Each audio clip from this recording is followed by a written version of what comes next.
Alright, and now hello, welcome back to another episode of TENSHI, game by Silver Cow Studios, and it's a virtual novel, so if you expect anything else than reading, skip off the tone or switch off the tone and just enjoy the pictures, or whatever you want to do with those pictures, you little pervs out there. So, we read those lines in the last episode, so if you want to see it, click on the last episode. Thanks. So, Q, shouldn't we stay at a lab and tap out or something? She rolled her eyes and laughed again. Gosh, Kenji, chill. As much as I am aware that the lab is super important, they have my cell number and can call me anytime. We need to get out of the lab once in a while and relax, have fun, and enjoy the fresh air. Plus, I kinda just wanted to talk. It's nice to be able to get out, to get to know someone new after being in the lab for all the time. I thought you just said, well, between these three girls of us, I'd say I'm the most active. I get out, go to the local parties and stuff. I try to have a bit of fun outside of the whole time window business that I have to do in the meantime. It's refreshing. Michelle, I don't know if she ever leaves the lab. Most of the time I can get Rose to tag along with me and we have some fun. Michelle never joins us though. Says it's just kid stuff and she has to work. She has work to do. Is Michelle really that upright? I wouldn't call her uptight.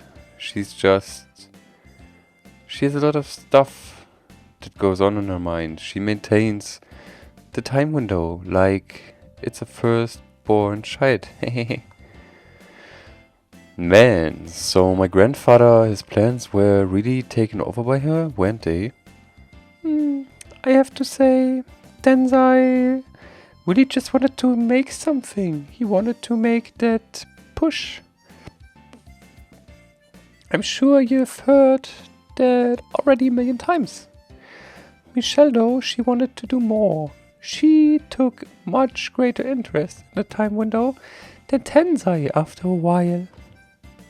She really wanted to push it to its limits, and most of these things we can do, like those fancy weapons and outfits, were all a result of her research.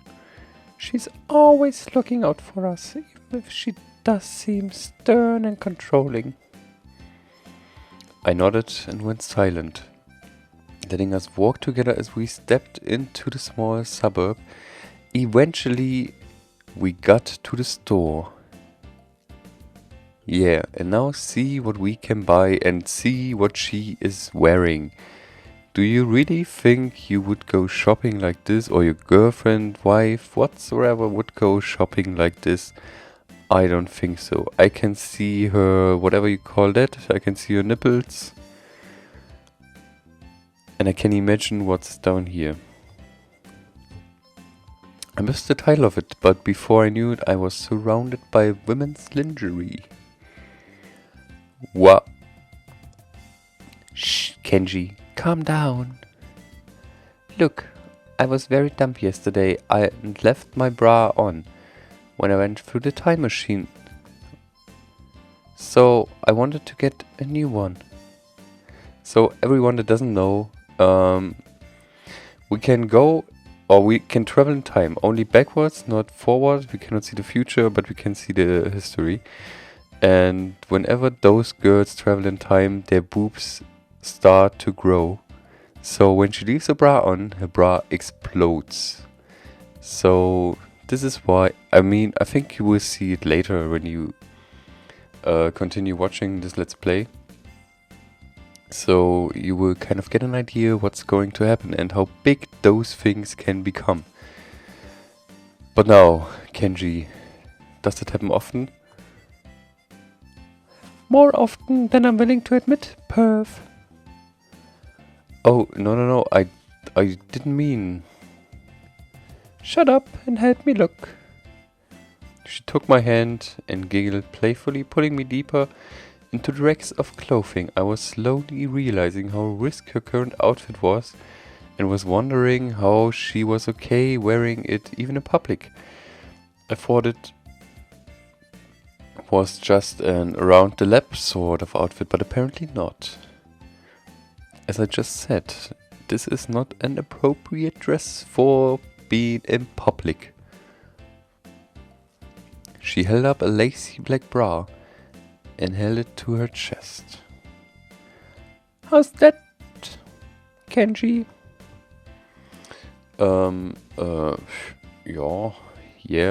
Good. Looks nice. Amazing response, Kenji. Glad I brought you with me. She nodded sarcastically, rolling her eyes, but still smiling as she returned the bra to the rack and pulled out another. This happened for a while, bra after bra, as she continued looking through them until she found one she really wanted. Oh, this is a front clasp. I should try this one on. I don't even have one of these yet. Come on, Kenji, I'll need your opinion. What? Before I could say anything else, I was being dragged to the fitting rooms. Kyu disappeared behind one of those doors and fiddling with her outfit. I stood outside awkwardly, shuffling my feet and waiting for her to make a decision.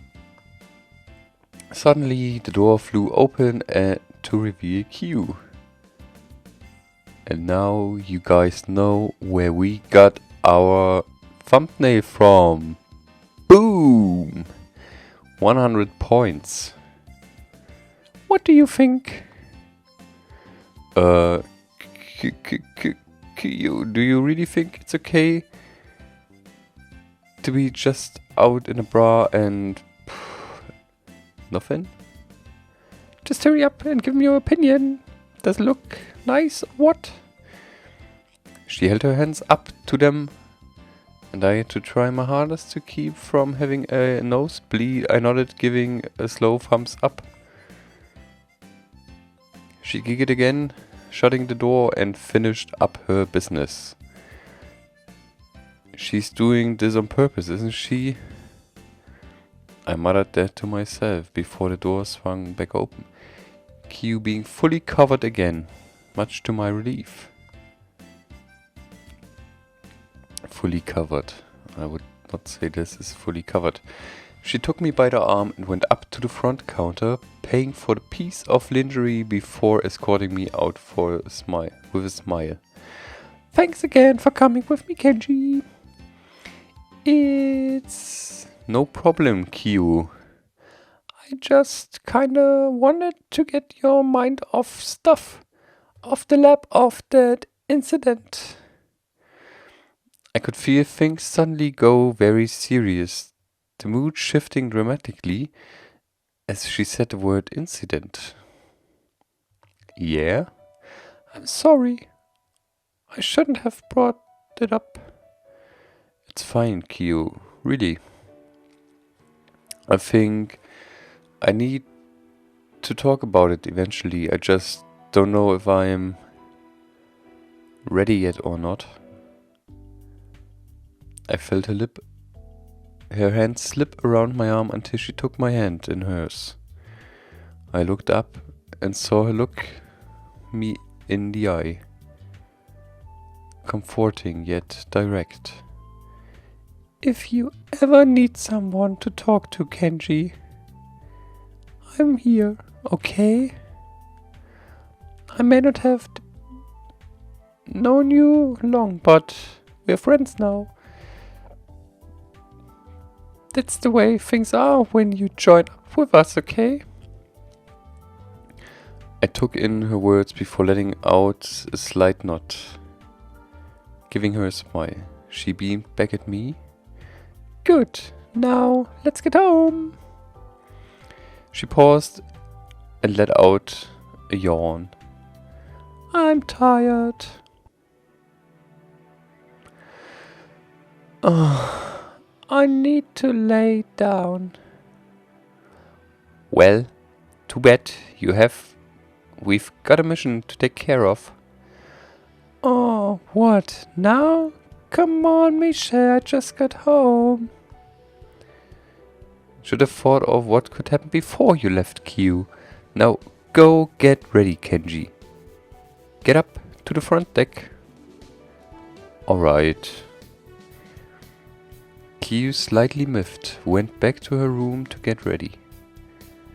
Rose was nearby in the lab already, smiling over at me. She stepped over her outfit, more revealing than I was used to on her. So, did you have fun? It was interesting, to say the least. Yeah, Q is usually the type that has a bit too much fun while she's out. She get you into any trouble while you were out there? Nah, just shopped and came back. Where are you guys headed? London, just before the plague. We think we might have a reading on Krontech over there, so we're going to investigate. Gotcha. Well, be careful out there then. Ha! Thanks, Kenji. But even if it was way before my time, it's still my neck of the woods. She winked and stepped over to the portal, watching it light up as Q stepped up to the platform, a grumpy look on her face. Cheer up, Q. At least you get to have big boobs again for a while. I mean, as if those are not big. Rose was obviously ribbing her, but I could tell that this suggestion was somehow comforting to Q, as she softened her composure just a bit. Yeah, that's true. The light erupted from the center of the machine, signaling that the time window was ready to step through, and the two of them did. I merely watched behind them as they exited, Michelle by my side as she worked by the interface. Alright. They should be fine out there. I'll be keeping an eye on them as usual. Feel free to join me on that. Of course. Here we go again. Seriously, you're not used to this by now, because it's not exactly something I can just get used to, Q. My boobs get bigger than my head in less than a minute. It's not the most natural thing to happen. Just as she mentioned it, they puffed up like they always did. Boom, and now you see it. When she forgets to take off her bra, then he's going to explode.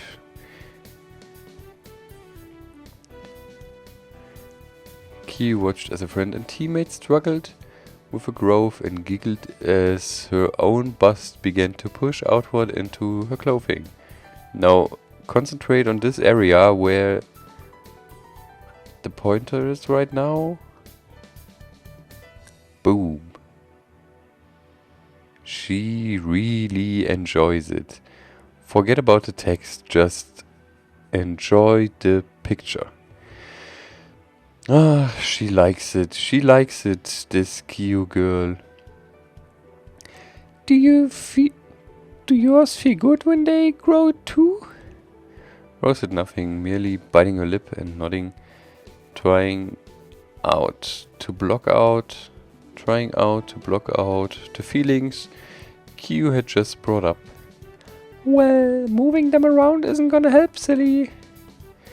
Q walked over to her friend and settled her, grabbing her shoulders.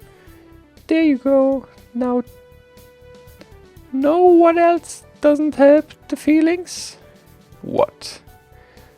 Swiftly and suddenly, with a wide smile on her face, Kyu moved her hands from Rose's shoulders to her chest, squeezing her boobs tightly to feel them resist and push out into her palms.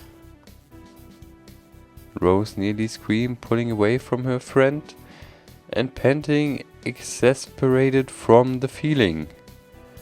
Okay, yeah, no, how about you never do that again? Hey, it's just too easy with you, Rose. My gosh, I wanted to see it. And here we are. Oh, I have to change my sitting position. Gosh, what happened here? Rose stepped over to the building in front of her, seeing the destruction. It had been largely reduced to a pile of white ash, its remaining beams blackened and charred. Might be the work of Gruntek. I'll keep an eye out while you investigate. Good plan. Ooh. How many times have they gone back through the time window? Quite a few times, but nothing substantial. I think they've just barely broken 15 times now. I don't actually know. I don't keep track. Okay. Even through the time window, I could hear the two of them conversing about what they saw, as well as other things. What kind of people are those two anyway? I mean, they seem normal enough to me. Their boobs don't get nearly as big as ours, though. I wouldn't say that. They still get pretty huge to me, I think. I don't know. Mine always feel like a pair of watermelons strapped to my body. You aren't that big, Rose. Shh. I mean, they could be if you really wanted. No. That's just fine by me, Q. So anyway, how do you like? How do you like? I'm so focused on this boob conversation that I just wanted to say something like how do you like your boobs? So anyway, how do we actually know Krontek caused this in the first place? That's why we're checking. Michelle figured out the location. She said she didn't detect them in time, so they were able to do some damage, unfortunately, but none that seemed too detrimental to the time stream. Well, that's good to hear then. Do my boobs look okay, by the way? Why you're asking this? You were just talking about the size of our enemies' boobs. Why can't I just ask about mine? Ah, fair enough. Yours look good, Q. Good? What's that supposed to mean?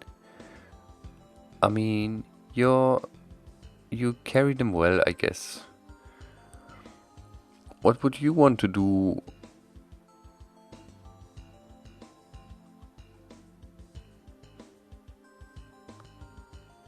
I mean, I shouldn't be used to them, but I kinda... Come on, say it. You like them being that huge? Well, I wouldn't say that, but I mean... Oh, just spit it out, Q. Fine, I like them being big and jiggly. Happy? I swear something broke in your brain that one time you got stuck. How can you be okay with this kind of size? I don't know, Oh wait, look at that. Q walked over, picked up a piece of rubble nearby. She dusted it off, seeing that it was not rubble but a sharp object of sorts. A shuriken.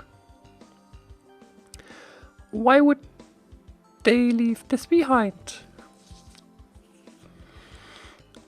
One of her exploding shurikens, huh? Oh yeah, I remember those. They're kinda scary, aren't they? They're the most fun to deal with, but at least now we know what they are at the cause of this. But the question is, why this building? Michelle leaned down to the intercom, pressing a button before speaking. Alrighty too, I have the answer I need, come back. With that, she opened the window back up. A moment later, Rose and Q were walking back through it. Wow, that was a short trip. They aren't always long voyages. I usually send them out to get the answer I need. And now I know that Mizuki and Bonnie were indeed the cause of that house's destruction. But why? They likely got word that the house belonged to patient zero in terms of the plaque. But why would they try to stop something like that? Well, before she could continue, light erupted from the center of the lab. And when Rose and Q will return, then you have to switch on the next episode, which will be released tomorrow. So if you enjoyed it, leave a like, leave a thumbs up, leave a comment. And if you don't want to miss any of the action, just subscribe to my channel, and then you are just part of it. And I say thanks for joining, and bye, your pacemaker.